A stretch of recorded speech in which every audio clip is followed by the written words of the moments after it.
गांव के बाहर उस सूने रास्ते पर एक पुराना बरगद का पेड़ खड़ा था।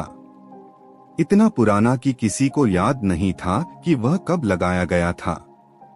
लोग उसे रोती हुई औरत का पेड़ कहते थे। दिन में भी उसके पास से गुजरते हुए लोग कदम तेज कर लेते और रात में कोई उस रास्ते का नाम तक नहीं लेता था। कहते हैं आधी रात के बाद उस पेड़ से किसी औरत के रोने की आवाज आती है। ऐसी दर्द भरी, दिल चीर देने वाली आवाज की सुनने वाला अंदर तक कांप जाए।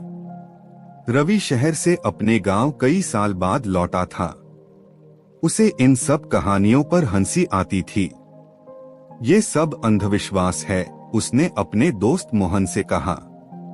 मोहन ने डरते हुए जवाब दिया, तू नहीं जानता रवि, वो पेड़ सच में शापित है। जिसने भी मजाक समझकर वहां जाने की कोशिश की, वो कभी ठीक नहीं रहा। रवि मुस्कुराया, मैं आज रात जाकर देखूंगा सच क्या है। मोहन का चेहरा पीला पड़ गया। पागल मत बन, रात को मत जाना। लेकिन रवि ने ठान लिया था। रात के करीब 12 बजे पूरा गांव सो चुका था। हल्की हवा चल रही थी और आसमान में बादल छाए हुए थे। रवि टॉर्च लेकर उस रास्ते की तरफ बढ़ा। जैसे जैसे वह पेड़ के करीब पहुंचा, हवा ठंडी होती गई। अचानक हा आह किसी औरत के रोने की आवाज गूंज उठी। रवि एक पल के लिए रुका, लेकिन फिर खुद को संभालते हुए आगे बढ़ा। पेड़ अब उसके सामने था, विशाल, घना और अजीब तरह से हिलता हुआ, जैसे कोई सांस ले रहा हो। रोने की आवाज अब साफ थी, बिल्कुल पास से आ रही थी। कौन है? रवि ने जोर से पूछा। आवाज अचानक बंद हो गई। चारों तरफ सन्नाटा छा गया। रवि ने टॉर्च ऊपर उठाई, पेड़ की शाखाओं की तरफ रोशनी डाली, और तभी एक औरत की परछाई झूलती हुई दिखी।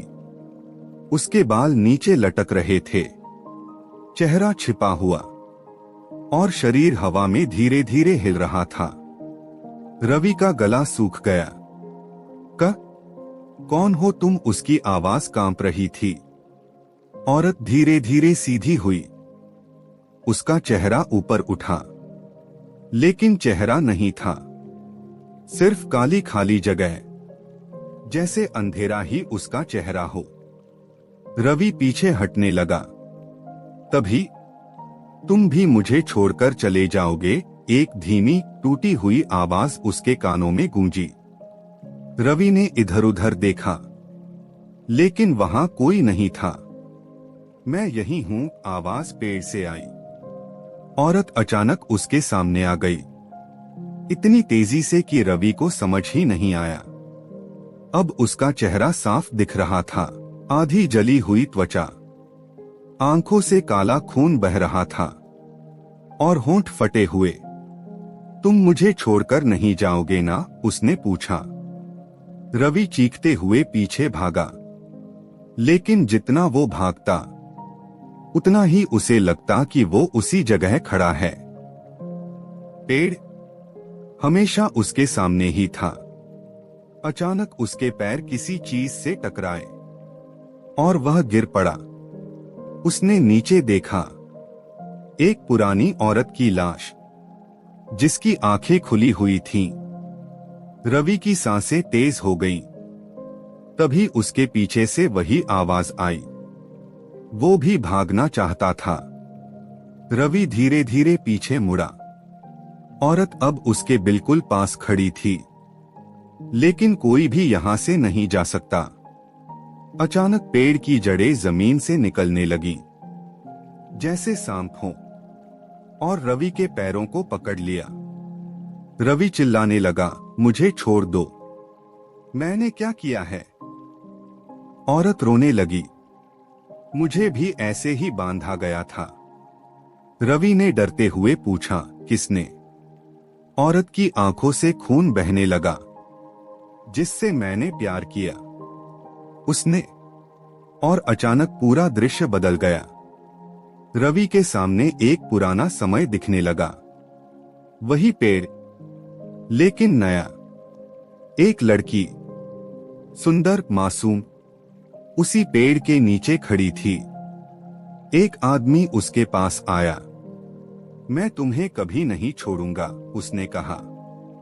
लड़की मुस्कुराई, लेकिन अगले ही पल वही आदमी रस्सी लेकर आया और लड़की के गले में डाल दी।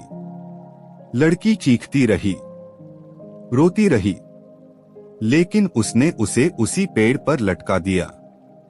तू बोझ है मेरे लिए, उसने कहा और चला गया। लड़की तड़पती रही। धीरे धीरे उसकी सांस रुक गई। दृश्य खत्म हुआ। रवि वापस उसी डरावनी रात में था। औरत उसके सामने खड़ी थी। मैं तब से यही हूं, हर उस इंसान का इंतजार करती हूं जो झूठा प्यार करता है। रवि कांप गया। मैंने कुछ नहीं किया, मैं वैसा नहीं हूं। औरत मुस्कुराई। सब यही कहते हैं। पेड़ की जड़ें अब उसके शरीर को कसकर पकड़ चुकी थीं। रवि की सांसें रुकने लगीं। मुझे छोड़ दो, प्लीज। औरत उसके करीब आई, उसके कान में फुसफुसाई, अब तुम भी यहीं रहोगे मेरे साथ। अचानक रवि की चीख पूरे जंगल में गूंज उठी। अगली सुबह गांव वाले उस रास्ते से गुजर रहे थे। पेड़ के नीचे एक नई लाश पड़ी थी, आंखें खुली हुई, चेहरे पर डर जमे हुए। मोहन ने पहचान लिया, रवि। सब लोग डर गए। तभी हाँ, आह, वही रोने की आवाज फिर गूंजी। लेकिन इस बार दो आवाजें थीं।